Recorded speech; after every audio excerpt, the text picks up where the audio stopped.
कुछ ही घंटे में किशनगंज लोकसभा में चुनाव प्रचार थम जाएगा। अभी हम जदयू के कार्यालय में हैं, सुभाषपल्ली में।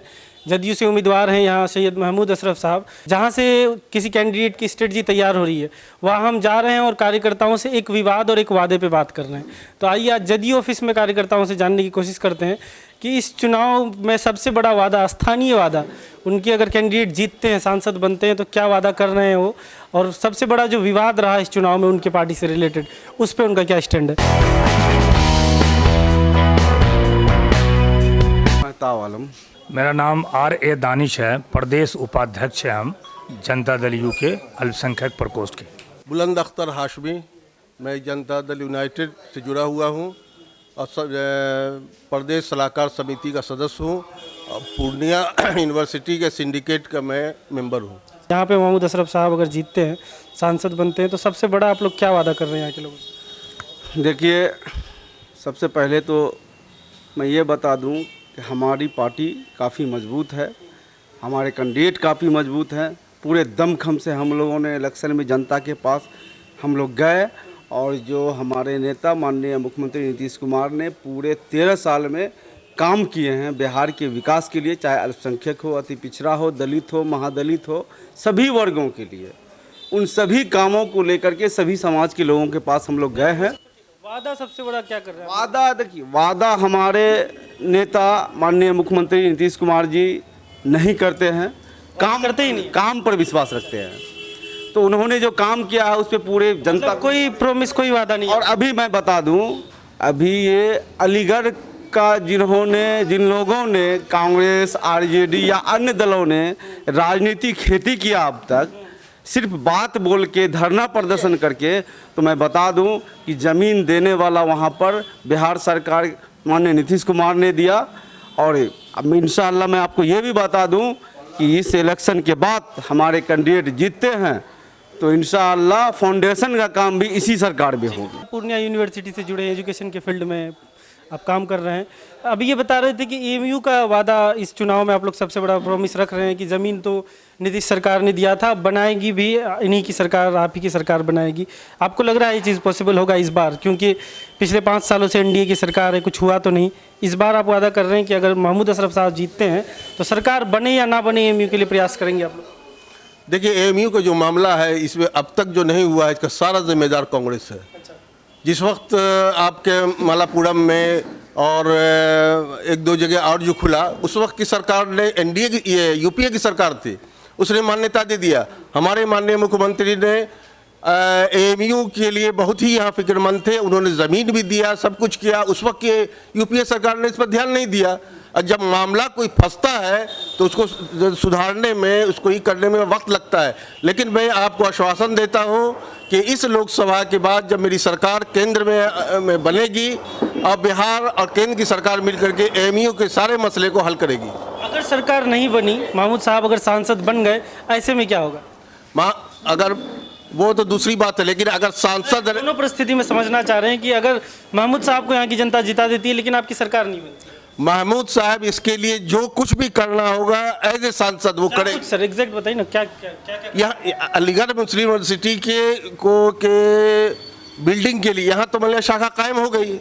यहाँ बिल्डिंग का मामला है, यहाँ फंड का मामला है। इसके लिए वो सरकार जो भी, मतलब सरकार एनडीए की सरकार रहेगी, इसके लिए आप ये सो इधर उधर मत सोचिए। एनडीए की सरकार रहेगी। अब महमूद अशरफ साहब उसके लिए जहाँ तक होगा वो उसके लिए लड़ाई लड़ेंगे, अब वो कामयाब भी होंगे इसमें।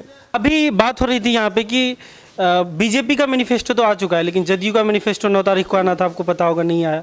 14 को आना था, नहीं आया। तो क्या, कहाँ डिले हो रहा है?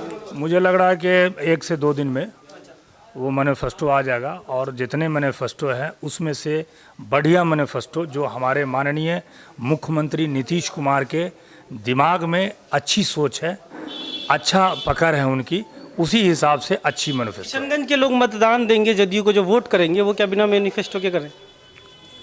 नहीं जी, आपका मैनिफेस्टो अब तो लग रहा है कि यहाँ की वोटिंग की, यहाँ के पोलिंग के बाद ही आएगा। नहीं, वो पोलिंग से पहले आ जाएगा। कितने घंटे पहले आ जाएगा? हमको लग रहा है कि 1-2 दिन के अंदर आ जाएगा। सर आज कैंपेनिंग थम रहा है, परसों वोटिंग है ना? फिर परसों से पहले आपको मैनिफेस्टो, हमको जहाँ तक मेरा पर्सनल ये अनुमान है कि वो परसों से पहले आ जाएगा। अच्छा, अभी लोगों ने इनसे, बुलंद जी से और इनसे मैंने वादे पे बात किया कि अगर जीतते हैं तो सबसे बड़ा वादा इन्होंने एमयू किशनगंज बताया। अब एक विवाद पे बात करेंगे। विवाद बीजेपी और आपके बोलने और वादों में जो आप यहाँ पे बोल रहे हैं काफ़ी डिफरेंसेस है। एनआरसी अमित शाह जी पूरे देश में कह रहे हैं सख्ती से लागू करेंगे, आप लोग यहाँ पे कहते हैं एनआरसी लागू नहीं होने देंगे। कैसे ये सब चलेगा? कैसे? हमारे माननीय मुख्यमंत्री ने फैसला लिया है, लागू नहीं होने देंगे तो नहीं होने देंगे। ये कैसा गठबंधन है? वो कहते हैं कि लागू करेंगे, आप कहते हैं नहीं होने देंगे। नहीं, उसमें तो हमारे नेता तो मुख्यमंत्री हैं नीतीश कुमार। अब नीतीश कुमार को लगता है कि उसको करने से समाज में नुकसान होगा, वो हिंदुस्तान के लिए नुकसान होगा। तो मुख्यमंत्री आप लोग अमित शाह से क्यों नहीं संदेश पहुंचा देते हैं कि बिहार में लागू नहीं होगा? आप जब भी बोलते हैं स्पीचेस में बोलिए पूरे देश में लागू करेंगे बिहार छोड़ के, जैसे वो छोड़ते हैं ना कि सिखों, बुद्धों और हिंदुओं को छोड़ के, तो वैसे बोलते हैं बिहार भी छोड़ देते हैं। उसके लिए बात चल रही है, माननीय मुख्यमंत्री इस पे लगे हुए हैं, उनके लिए बात शुरू है, बहुत जल्दी इस पर फैसला ज़रूर आएगा। इस चुनाव में जो सबसे बड़ा चर्चा रहा, महमूद साहब जब अमूर और बैसी की तरफ जाते हैं वहाँ बोलते हैं कि पूर्वा हवा से बचना है, बदन में दर्द होता है, पश्चिमी हवा का ख्याल रखना है। तो ये पूर्वी पश्चिमी का क्या पंगा है सर? आपके कैंडिडेट उधर के हैं तो किशनगंज को बांट देंगे आप लोग? नहीं, ऐसा कुछ नहीं है कि पूर्वी और पश्चिमी हवा ऐसी कुछ नहीं है। दरअसल मामला ये है कि हम लोग सभी को लेकर चलते हैं एक साथ, चाहे वो किशनगंज की जनता हो या बैसी को या अमूर की हो, कहीं जनता कहीं की भी हो, सबको साथ लेकर चलते हैं हम लोग। और इंशाल्लाह हम लोग इस बार सबको लेकर चलेंगे भी, और जिसकी जो समस्या है उसको हल भी किया जाएगा और अच्छी बहुमत से हम लोगों को जीत हासिल होगी। जनता दल यू के हमारे एक कैंडिडेट है महमूद अशरफ साहब पूरे बिहार में, चूँकि मुस्लिम कैंडिडेट एक है जो सिर्फ 17 सीट पर निर्धारित किया गया है। मेरे समझ से ठीक है, अगर वो जीत जाए। समझ से 17 में से एक ठीक है। मुसलमानों की भागीदारी इतनी ही है जदयू में। एक चूँकि जब 17 में एक कितना परसेंट होता है सर? 17 में एक हमको लग रहा है कि 25% होता है। 25% हो गया? हाँ, मेरे हिसाब 20% एक चौथाई होता है। हाँ, एक चौथाई होता है। का एक चौथाई 4 हुआ तो 17 का तो 4 से थोड़ा ज़्यादा है। तो थोड़ा सा ज़्यादा होना चाहिए। खैर, अगर वो जीत जाते हैं और जीतेंगे ही, मुझे जहाँ तक लग रहा, हमने पूरे किशनगंज में हमने दौरा किया और हमने देखा, मैं आपको बता दूं किसको वोट देना चाहते हैं, नीतीश कुमार को। आप एमयू पे कुछ और मैं ये बता रहा हूं कि अगर ये जीत जाते हैं, समझ गए ना, तो ये जानना है जीतेंगे ही जीतेंगे।